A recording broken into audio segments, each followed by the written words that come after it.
खुश भइल बा बिहार संगे राजद परिवार। खुश भइल बा बिहार संगे राजद परिवार। अब हर घर में बाटा तू मिठैया ए दादा। अब हर घर में बाटा तू मिठैया ए दादा। तयापन लालू चाचा के हो गइले रिहैया ए दादा। तयापन लालू चाचा के हो गइले रिहैया ए दादा।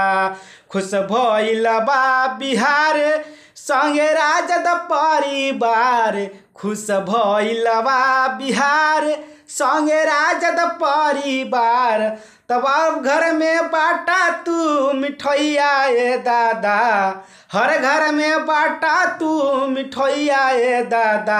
तयापन लालू चाचा के हो गइले रिहैया ए दादा।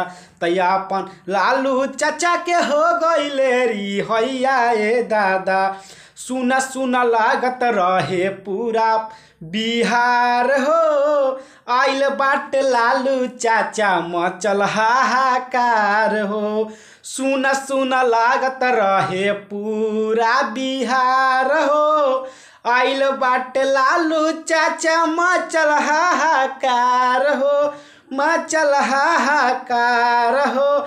अब ये हमनी के समैया ए दादा।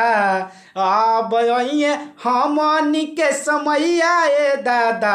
तयापन लालू चाचा के हो गइले रिहैया ए दादा। तयापन लालू चाचा के हो गइले रिहैया ए दादा। तो बिहार के शान रहे लालू गरीबन के जान है। दुश्मन के डोल जाला सुनते ईमान है। सुनते ईमान है। अब ना चली केहू के उपैया ए राजा। तयापन लालू चाचा के हो गइले रिहैया ए दादा। तयापन लालू चाचा के हो गइले रिहैया ए दादा। त खुश भइल बा बिहार संगे राजद परिवार। खुश भइल बा बिहार संगे राजद परिवार। तब हर घर में बाटा तू मिठैया ए दादा। अब हर घर में बाटा तू मिठैया ए दादा। तयापन लालू चाचा के हो गइले रिहैया ए दादा। तयापन लालू चाचा के हो गइले रिहैया ए दादा। नमस्ते प्रणाम, आपसे कुछ छोट भाई रजनीश पांडे।